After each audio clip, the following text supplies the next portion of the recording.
అందరికీ నమస్కారం.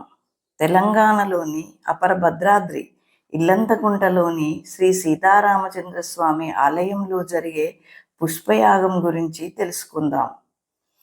తెలంగాణలోని అపర భద్రాద్రి ఇల్లంతకుంటలో ఉన్న శ్రీ సీతారామచంద్ర స్వామి ఆలయం భక్తులకు ఆధ్యాత్మిక శాంతిని అందించే పవిత్ర స్థలం. ప్రతి సంవత్సరం శ్రీరామనవమి సందర్భంగా ఇక్కడ జాతరతో పాటుగా బ్రహ్మోత్సవాలు కూడా వైభవంగా నిర్వహించబడతాయి. ఈ సందర్భంగా సీతారామ కళ్యాణం, ఊరేగింపులు, ప్రత్యేక పూజలు, వేద పారాయణం జరుగుతూ గ్రామం మొత్తం ఉత్సవ వాతావరణంతో కలకలలాడుతుంది. ఇక్కడ సీతారాములు శాంతి స్వరూపులుగా దర్శనం ఇస్తారు. భద్రాచలం వెళ్ళలేని వారు ఇక్కడ దర్శనం చేస్తే అదే ఫలితం లభిస్తుందని భక్తుల విశ్వాసం. ఈ ఆలయానికి స్థానికంగా ఎంతో ఆధ్యాత్మిక ప్రాముఖ్యత ఉంది. ఇలాంటి పవిత్ర క్షేత్రంలో జరిగే ఒక విశిష్ట ఆరాధనే పుష్పయాగం. పుష్పయాగం అంటే దేవునికి పుష్పాలతో చేసే పూజా విధానం.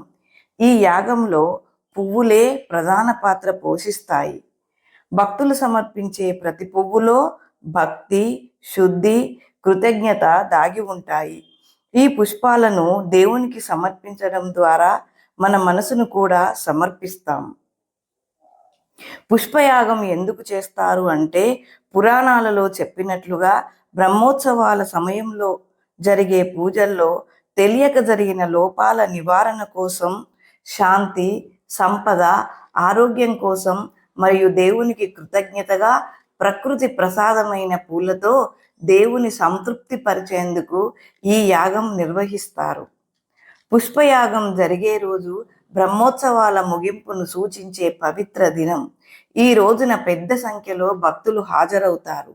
మల్లెలు, గులాబీలు, చామంతులు, తామర పూలు, తులసీ దళాలు వంటి పుష్పాలతో ఈ యాగం ఎంతో శోభయామానంగా జరుగుతుంది. ఇప్పుడు పుష్పయాగం ఎలా జరుగుతుందో చూద్దాం. ముందుగా దేవుడికి అభిషేకం చేసి, తరువాత అలంకారం చేసి దైవ స్వరూపాన్ని శోభయామానంగా చేస్తారు. ఆ తర్వాత సిద్ధం చేసిన పుష్పాలతో దేవుని ఎదుట అందంగా పుష్పమండలిని ఏర్పాటు చేస్తారు. ఆ పుష్పమండలిలోనూ ప్రతి పువ్వును భక్తిభావంతో ఒక్కొక్కటిగా తీసుకొని దేవుని నామస్మరణ చేస్తూ సమర్పిస్తారు. ప్రతి పువ్వు ఒక ప్రార్థన, ప్రతి సమర్పణ ఒక కృతజ్ఞత. ఇలా మంత్రోచ్చారణలతో, నామస్మరణతో దేవుని పాదాల నుంచి శిరస్సు వరకు పుష్పాలతో అర్చనలు చేస్తారు.